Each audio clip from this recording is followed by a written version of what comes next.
ನಮಸ್ಕಾರ ವೀಕ್ಷಕರೇ, ಜಾತಕ ಫಲಸ್ವಾರಕ್ಕೆ ಸ್ವಾಗತ. ನಾನು ನಿಮ್ಮ ಬ್ರಾಹ್ಮಿಣಿ ಅಂಜಲಿ. ಬನ್ನಿ, ಈ ಕಳೆದ ಸಂಚಿಕೆಗಳಲ್ಲಿ ನಾವು ರಾಹು 1ನೇ ಮನೆ, 2ನೇ ಮನೆ, 4, 5 ಈಗ 6 ಆಗಿದ್ದು 7ನೇ ಮನೆಯಲ್ಲಿದ್ದಂತಹ ರಾಹು ನಮಗೆ ಶುಭ ಫಲಗಳನ್ನು ಕೊಡ್ತಾನ ಅಂತ ಹೇಳಿ, ಖಂಡಿತ 7th ಹೌಸಲ್ಲಿರುವಂತಹ ರಾಹು ಒಳ್ಳೆಯ ಫಲಗಳನ್ನೇ ಕೊಡ್ತಾನೆ. ಯಾಕೆಂದರೆ 7th ಹೌಸಲ್ಲಿರುವಂತಹ ರಾಹು ಏನು ಮಾಡ್ತಾನೆ, ಯಾವುದರ ವ್ಯವಹಾರಗಳಿಗೆ ಸಂಬಂಧಪಟ್ಟಂತೆ ತುಂಬ ಶೀಘ್ರಗತಿಯಲ್ಲಿ ಅದು ಡೆವಲಪ್ಮೆಂಟ್ ಆಗುವಂಥದ್ದು ಅಥವಾ ಹಣಕಾಸಿನ ವಿಚಾರದಲ್ಲಿ ಏನಾದರೂ ಅಕಸ್ಮಾತ್ ನಿಂತಿರುವಂಥ ಕಾರ್ಯಗಳೇನಾರಿದ್ರೆ ಮುಂದುವರಿಯುವಂಥದ್ದಾಗುತ್ತೆ 7th ಹೌಸ್ ರಾಹು.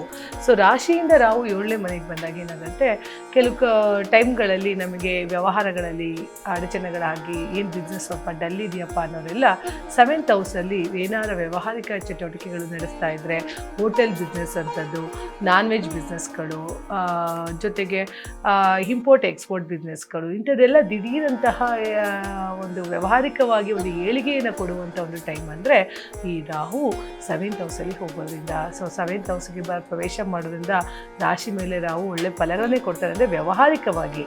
ಆದರೆ ವೈವಾಹಿಕವಾಗಿ ಕೆಲವು ತೊಂದರೆಗಳನ್ನು ಕೊಡ್ತಾನೆ. ಯಾಕೆಂದರೆ 7th ಹೌಸ್ ರಾಶಿಗೆ ರಾಹು ಬರೋದ್ರಿಂದ ಗಂಡ ಹೆಂಡತಿಯಲ್ಲಿ ಸ್ವಲ್ಪ ಭಿನ್ನಾಭಿಪ್ರಾಯಗಳನ್ನು ಉಂಟು ಮಾಡೋದು.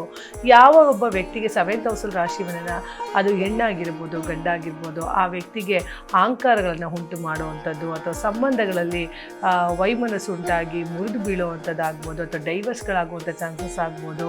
ಈ ಹಿಂದೆ ಏನಾರ ಲಿಟಿಗೇಷನ್ ಆಗಿದ್ದರೆ ಅಥವಾ ಯಾವುದರ ಒಂದು ಗಲಾಟೆಗಳಾಗಿದ್ದರೆ, ಏನಾರ ವ್ಯವಹಾರಿಕವಾಗಿ ಆಲ್ರೆಡಿ ಕೋರ್ಟು ಕಚೇರಿ ಅಂತ ಅಂದರೆ ಅಂತಹ ಒಂದು ಪ್ರಕರಣಗಳೇನಾಗ್ಬಿಡುತ್ತೆ ಅಂದರೆ ದಿಢೀರಂಥ ಡೈವರ್ಸ್ಗಳಿಗೆ ಒಳಗಾಗುವಂಥದ್ದು ಅಥವಾ ಮ್ಯೂಚುವಲ್ ಅಂಡರ್ಸ್ಟ್ಯಾಂಡಿಂಗ್ ಮೇಲೆ ಡೈವರ್ಸಿಗೆ ಬಂದ್ಬಿಡೋವಂಥದ್ದು. 7th ಹೌಸ್ ನಾವು ಈ ಥರ ಸಂಬಂಧಗಳನ್ನು ಮುರಿದಾಕ್ಬಿಡ್ತಾನೆ. ಅದರಲ್ಲೂ ಗಂಡ ಹೆಂಡತಿಯ ಮಧ್ಯದಲ್ಲಿ ಭಿನ್ನಾಭಿಪ್ರಾಯಗಳನ್ನು ಉಂಟು ಮಾಡಿ ಒಂದು ವೈವಾಹಿಕ ಜೀವನವನ್ನು ಮುರಿತಾರೆ ರಾಹು ಅನ್ನೋದೊಂದು ಬಿಟ್ಟರೆ.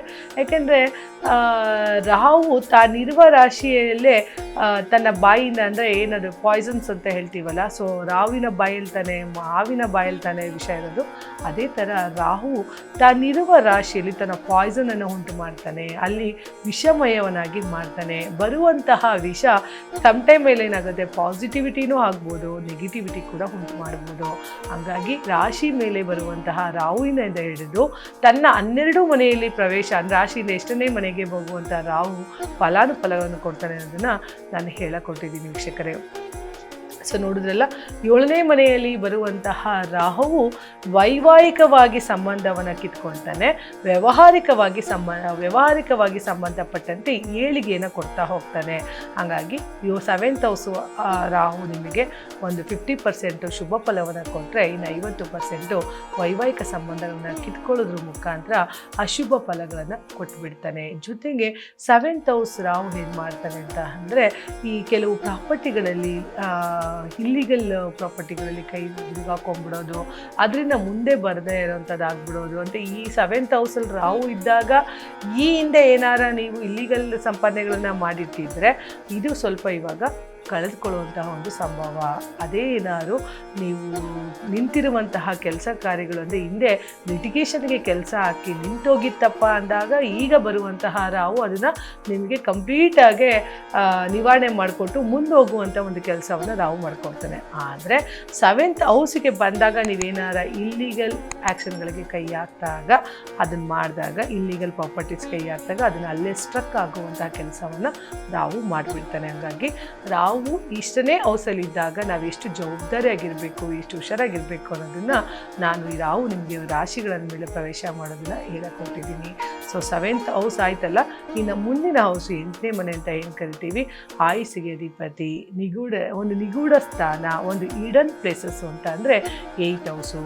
ಈ 8ನೇ ಮನೆಯಲ್ಲಿ ಇರುವಂತಹ ರಾಹು ಕೂಡ ನಮಗೆ ಅನ್ಸಡನ್ ಆಗಿ ಗೊತ್ತೇ ಇರೋದಿಲ್ಲಪ್ಪ ಏನಪ್ಪ ಆಗೋಯ್ತು ಅನ್ನೋ ಥರ ಡೆತ್ಗಳನ್ನು ಕೂಡ ಉಂಟು ಮಾಡಿಬಿಡ್ತಾನೆ 8ನೇ ಮನೆ ರಾಹು. 8ನೇ ಮನೆ ರಾಹು ಡೆತ್ ಮಾಡೋದ್ರ ಜೊತೆಗೆ ಕೆಲವು ಅನುವಂಶಿಕ ಕಾಯಿಲೆಗಳೇನಾದರೆ ಅದನ್ನು ರಿಪೀಟ್ ತಂದು ಬಿಡ್ತಾನೆ. ಬಿಡ್ತಾನೆ ಇಂಥ ಟೈಮ್ಗಳಲ್ಲಿ. ಅಂದರೆ ಅದನ್ನು ಹೆಚ್ಚು ಉತ್ಪತ್ತಿ ಮಾಡಿ ಆ ಕಾಯಿಲೆ ಆದಷ್ಟು ಬೇಗ ಗೊತ್ತಾಗಬೇಕು ಅನ್ನೋ ರೀತಿ ಮಾಡಿಬಿಡ್ತಾನೆ. ಜೊತೆಗೆ 8th ಹೌಸ್ ರಾಹು ಏನಾಗುತ್ತೆ ಅಂತ ಅಂದರೆ ಅನ್ಸಡನ್, ಒಂದು ಸಡನ್ಲಿ ಏನಾದ್ರು ನಾವು ಎಕ್ಸ್ಪೆಕ್ಟೆಡ್ ಮಾಡ್ತಾ ಇದ್ದೀವಪ್ಪ ಇದು ನಾಳೆ ಬರುತ್ತೆ ಅಂತಂದರೆ ಅದು ಮುಂದೆ ಬರೋದಿಲ್ಲ ಅದು. ಹಾಗಾಗಿ ಬರುವಂತಹ ಒಂದು ಅಡೆತಡೆಗಳನ್ನು ಉಂಟು ಮಾಡ್ತಾನೆ 8th ಹೌಸ್ ರಾಹು. ಇದ್ರ ಜೊತೆಗೆ 8ನೇ ಮನೆಯಲ್ಲಿ ಇರುವಂತಹ ರಾಹುವು ಯಾರು ದೀರ್ಘಾವಧಿ ಕಾಯಿಲೆಗಳಿಂದ ನರಳ್ತಾ ಇದ್ದರೆ, ಅಂದರೆ ತುಂಬ ದಿವಸದಿಂದ ನರಳ್ತಾ ಇದ್ದಾನಪ್ಪ, ಹಾಸಿಗೆ ಪೀಡಿತನಾಗಿದ್ದಾನೆ, ಅವನು ಹುಷಾರೇ ಆಗ್ತಾ ಇಲ್ಲ, ಅಥವಾ ಐಸಿಯುಲಿದ್ದಾರೆ ಆಲ್ರೆಡಿ, ತುಂಬ ಒಂದು ನರಳೋ ಸ್ಥಿತಿಲಿದ್ದಾರೆ, ಅಥವಾ ಉಳಿಯೋ ಸ್ಟೇಜಲ್ಲೇ ಇಲ್ಲ ಅಂತ ಅಂದಾಗ ಅಂಥ ವ್ಯಕ್ತಿನ ಉಳಿಸಿ ಬರುವಂತಹ ಕೆಪಾಸಿಟಿ ಇದೆ ಅಂದರೆ ಅದು ಓನ್ಲಿ ರಾಹು ಗ್ರಹಕ್ಕೆ ಮಾತ್ರ. ನೋಡಿ, ತುಂಬ ಜನ ಹೇಳ್ತಿರ್ತಾರೆ ಇವ್ರು ಎಷ್ಟೋ ವರ್ಷದಿಂದ ಐಸಿಯುಲಿದ್ರಪ್ಪ, ದಿಢೀರಂತ ನಾಳೆ ಡಾಕ್ಟ್ರು ಬಂದು ಇಲ್ಲ ಚೆನ್ನಾಗಿದ್ದಾರೆ ಹುಷಾರಾಗಿದ್ದಾರೆ ಬನ್ನಿ ಅಂತ ಹೇಳಿದ್ರು ಅನ್ನೋ ಕಾರಣಗಳನ್ನು ಕೊಡ್ತಾನೆ ಅಂದರೆ ಈ ರಾಹು. ಅದಕ್ಕೆ ನೋಡಿ, ರಾಹು ಒಳ್ಳೆಯದನ್ನು ಕೊಡ್ತಾನೆ, ಕೆಟ್ಟದ್ದನ್ನು ಕೊಡ್ತಾನೆ, ಒಳ್ಳೆಯದನ್ನು ಮಾಡಿಸ್ತಾನೆ, ಕೆಟ್ಟದ್ದನ್ನು ಕೂಡ ಮಾಡಿಸ್ತಾನೆ. ಆದರೆ ಮಾಡಿಸುವಂತಹ ಕೆಲಸಗಳು ನಮಗೆ ಗೊತ್ತಿಲ್ಲದೆ ಬರುವಂಥದ್ದು. ಅದು ಗೊತ್ತಾದರೆ ಬಿಡಪ್ಪ ಇಂಥ ಜಾಗಗಳಲ್ಲಿ ನಮಗೆ ಬಾವಿ ಇದೆ ಕೆಳಗಡೆ ಬೀಳಬಾರ್ದು ಅಂತ ನಾವು ನೋಡುತ್ತೀವಿ. ಆದರೆ ನಮಗೆ ಅಲ್ಲಿ ಬಾವಿನೇ ಇರೋದಿಲ್ಲ, ಗೊತ್ತೇ ಇಲ್ಲ ಆ ಜಾಗ ಬಾವಿ ಇದೆ ಅನ್ನೋದು, ಅಂದರೆ ಹಳ್ಳ ಇದೆ ಅನ್ನೋದು ಗೊತ್ತೇ ಇರೋದಿಲ್ಲ. ಅಂಥ ಹಳ್ಳಕ್ಕೆ ತಗೊಂಡೋಗಿ ನಮ್ಮನ್ನು ಸಿಗಿಸ್ತಾನೆ ಅಂತ ಅಂದರೆ ಈ ರಾಹು. ಅದಕ್ಕೆ ಇದನ್ನ ಡ್ರ್ಯಾಗನ್ ಹೆಡ್ ಅಂತ ಕರಿತೀವಿ. ಸೊ ಒಂದು ತಲೆಯ ಭಾಗ ಏನಂತ ಕರಿತೀವೋ, ಈ ತುಂಬ ಒಂದು ವ್ಯಕ್ತಿಗಳನ್ನ ಹೇಳ್ತೀವಿ ತುಂಬ ತಲೆ ದುಗ್ತಾ ಇದ್ದಾನಪ್ಪ, ಅವ್ನಿಗೆ ಎಷ್ಟು ಅಹಂಕಾರ ಇದೆ ನೋಡು, ಅವ್ನಿಗೆ ಇಷ್ಟು ಅಹಂಕಾರದಲ್ಲಿ ಮೆರಿತಾನೆ ನೋಡು, ಯಾವ ಥರ ತಲೆಯಲ್ಲೇ ಮೆರಿತಾನೆ ಅಂತ ಹೇಳ್ತಾರೆ ನೋಡಿ.